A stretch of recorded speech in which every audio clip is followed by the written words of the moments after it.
Hello everyone, Chief Troy again with some more IR cooking. Today I'm going to be making some Butterscotch Chip Cookies. So for today's ingredients, we have just plain white flour, a cup of butter. This time I used unsalted butter, but you can use salt, it depends if you want.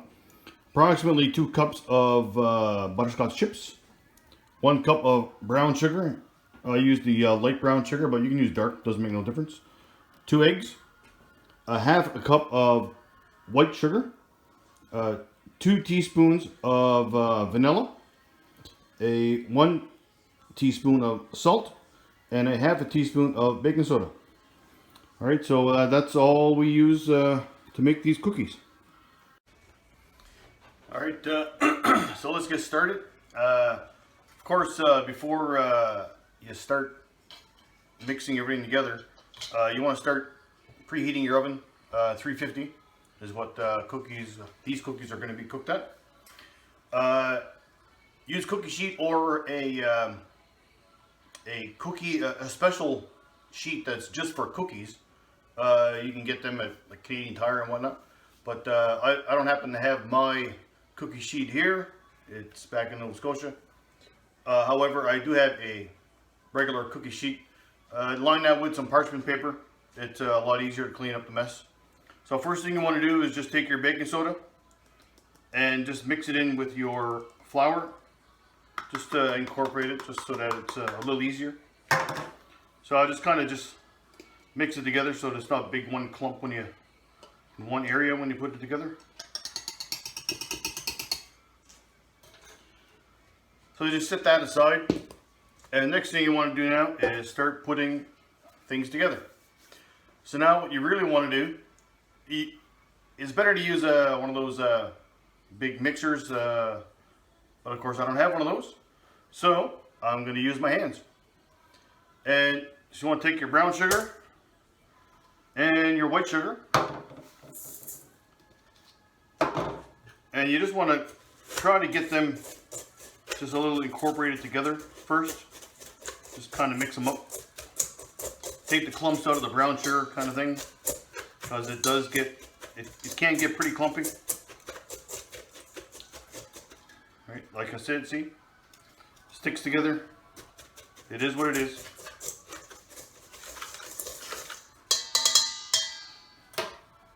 So if you have to, you can use your hands, of course, and just get them clumps out. Because they can it can clump up pretty good. So the next thing you want to add to this is your butter. 1 cup of butter, and you should have it at room temperature so that it's much easier to mix in together, because you have to incorporate it and mix it all. Now, of course, this is where trying to blend it together is going to be a chore, because I don't have a blender here, or a mixer, sorry. But it's alright. Just take some time, do it by hand, use a spoon, whatever you got. And you want to do it so that it's to a consistency of it's very creamy kind of thing. So this could take, obviously it might take a little bit of time if you don't have a mixer to mix it with. But I can't justify going out and buying one of those beautiful KitchenAid mixers for several $100s. That's just not going to happen. So, because spoon's taking a long time, I'm just going to use my hands. And kind of just get it going. It'll be fine.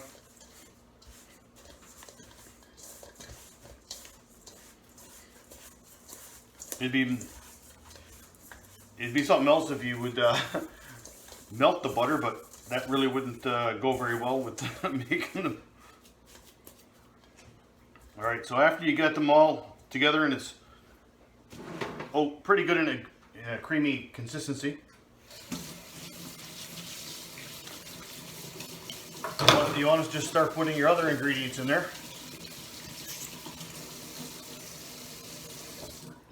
Let's clean the hands first for a minute.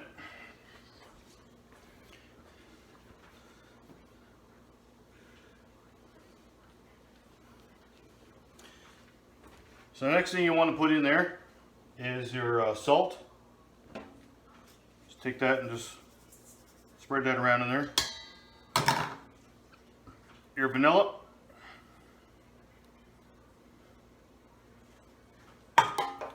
And of course your 2 eggs. And your 2 eggs is going to make it, that's what's really going to help it get to a creamy state. And yes, it will go together a lot easier if you have a mixer. Just saying.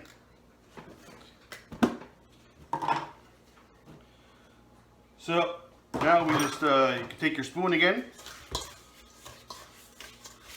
and just start kind of whipping it together, so to speak.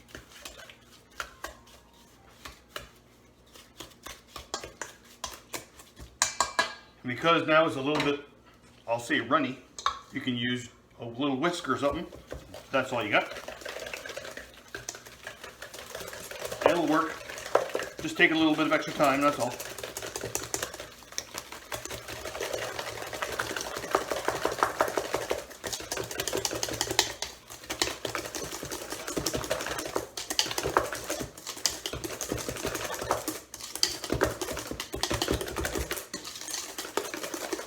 And you want to do this for about 2 minutes or so, all right?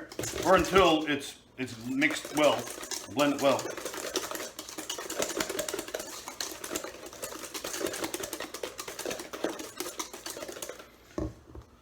So after you got it mixed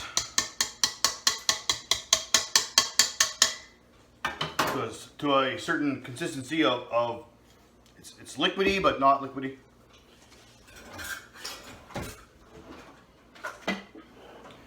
Just take your flour and you can sift your flour into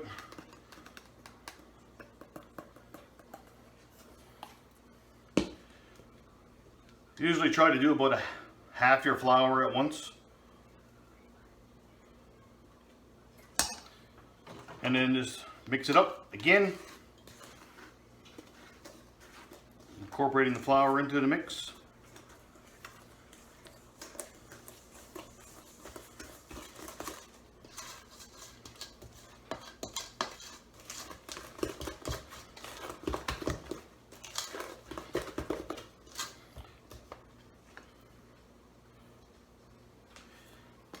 Put the other half in there.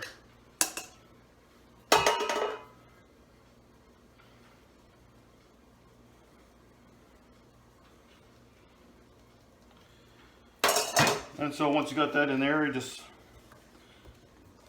let it in and incorporate it.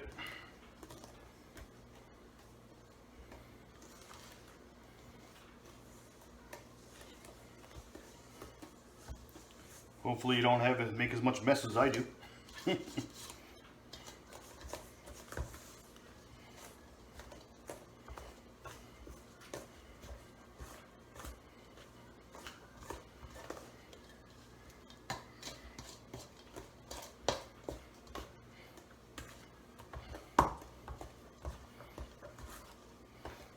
Alright, so after you kind of have it all mixed together, and of course it does get pretty thick, as it would.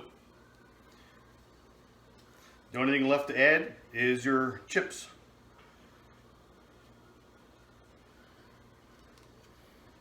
Now some people don't like to have a lot of chips in their cookies and some people like to have lots. I like to have lots. So put all the chips in there. Now of course if I even had some chocolate chips as well, I would even put some of that in there with them. Just for something different. But I don't have them right now. So now you just mix it all together. Incorporate the chips into the cookie dough so that at least it all mixes together well.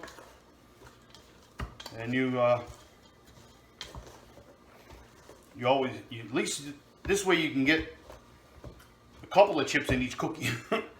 you don't want to have a cookie without any chips in it.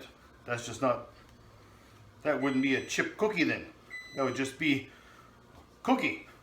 And we don't want that. We want a butterscotch chip cookie because they're good. All right, tasty stuff. I wouldn't recommend eating the dough raw, but I know some people like to do that. I wouldn't do it because it does have uncooked eggs in it, and I'm just, I don't know, strange like that. I don't like eat uncooked eggs. All right, so let's clean my hands for a minute.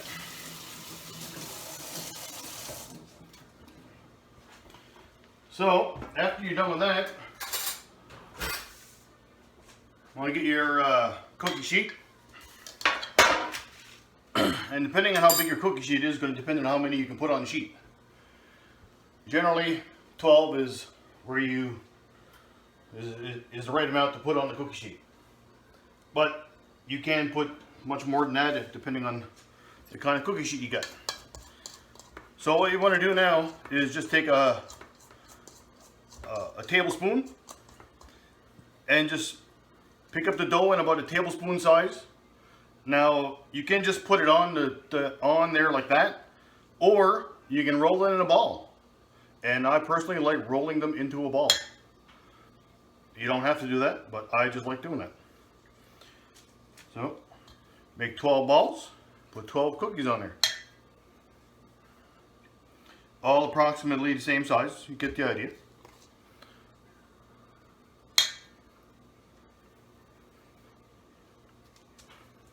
And the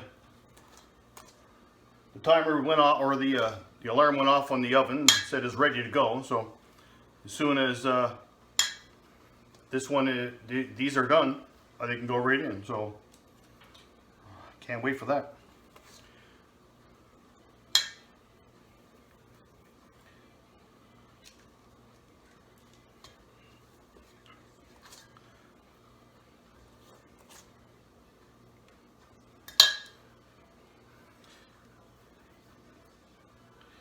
Well, I'm not sure if I'll make a different kind of cookie later on. I suspect I'll be making several other types of cookies later. So if you're interested in watching more cookie making, I'll be doing some more later. Just not today.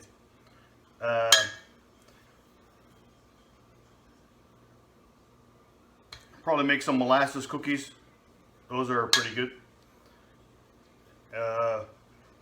I will be making some chocolate chip cookies later as well. But for now, this is what it is.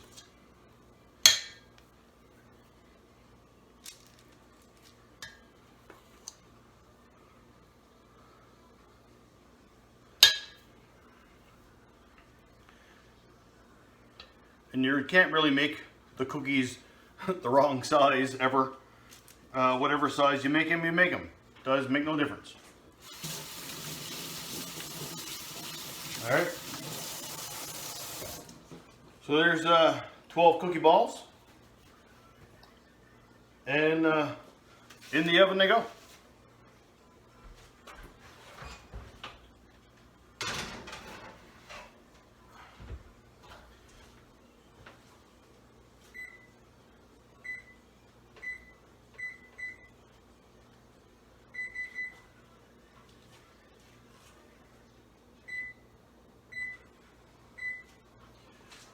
So you want to leave it in the oven for anywhere from 8 to 10 minutes. But of course it all depends on your own oven. And it depends on if you use convection or not. If you use convection, you're going to cut down your time. You're going to even cut down your temperature. So you usually cut about 25 degrees off your temperature. You'd be cooking them around 325. And the time would be, still is dependent on each and every oven. So everyone's oven is a little bit different. So, alright, so I'll be back when they're done. So these ones are all ready to come out of the oven now, so here we go.